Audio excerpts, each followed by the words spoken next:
All right, children, you get to help out today. And I'll just remind you that we're doing 4 characters for the Advent season. Last week, Dwayne. Who did we do last week? John the Baptist. John the Baptist. Today, we're doing Joseph. Next week, we'll do Mary, and then we'll do the Christ. So, Joseph. And I just kind of picked these out of random, sort of, because they're Christmas characters.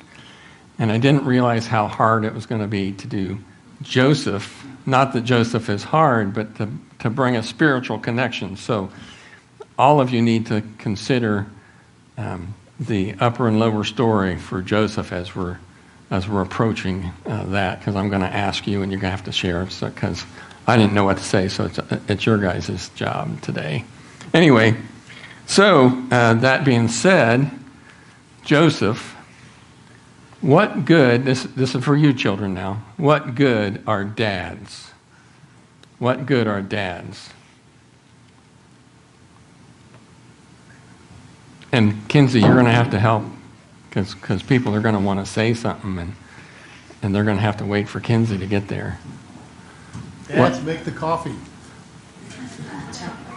Dads make the coffee, Dwayne says.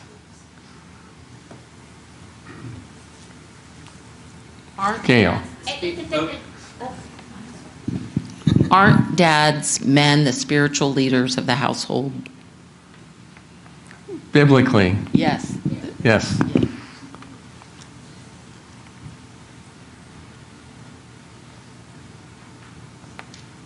See, they must not really be very good because nobody is saying anything. Diane's got something. They're providers and protectors.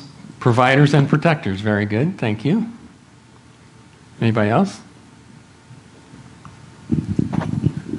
Fathers are the comforters and the strength of the household and the children. The comforters and strength, and that's the ideal, right? Not all dad's going to fit that ideal, but that is what they're supposed to be. Gail. Fathers are the disciplinarians. I know when my dad talked, I listened. If mom talked, it was optional. But if dad told me something, I was going to listen to that. Whoa. I ignore both of them, so.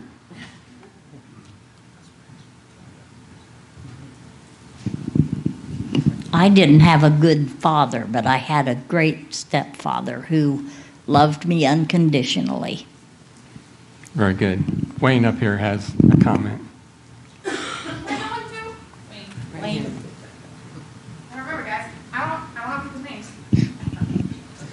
Dads make the mothers look good. Dads make the mothers look good. I'm good at that one. Melinda. Good role models. I'll repeat. Good role models. Teach you how to fix things. They teach the children how to fix things.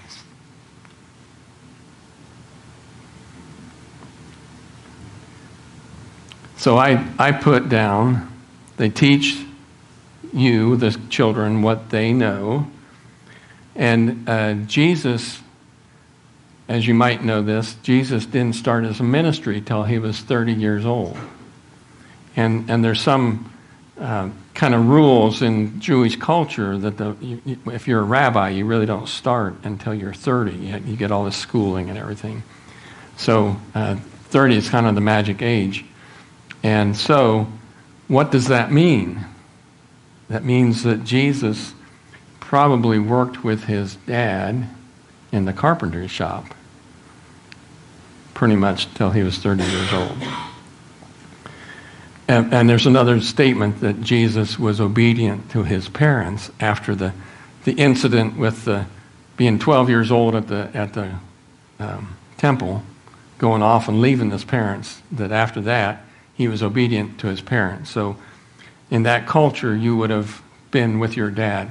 So the dad would have taught Jesus everything he knew about carpentry till Jesus went off and started his ministry. And just kind of think about that. He worked with his dad, maybe not till he was 30, but pretty close. And Joseph would have kind of led Jesus in the ways of Jewish culture, what Joseph would have known up to that point.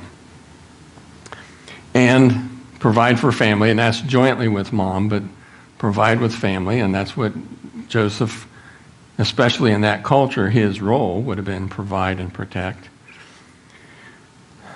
And show love for spouse and family. Because that is, like somebody said, the role model. That would have been Joseph's role, is to show the positive nature of love for the family and how the family would gather around. And we know that Jesus had brothers and sisters, so that they would have gathered as family, and Joseph would have more responsibility than just Jesus. So consider, as we go through, what Joseph's role was and how Joseph performed his role and what that meant for the ministry of Jesus. All right, Jill.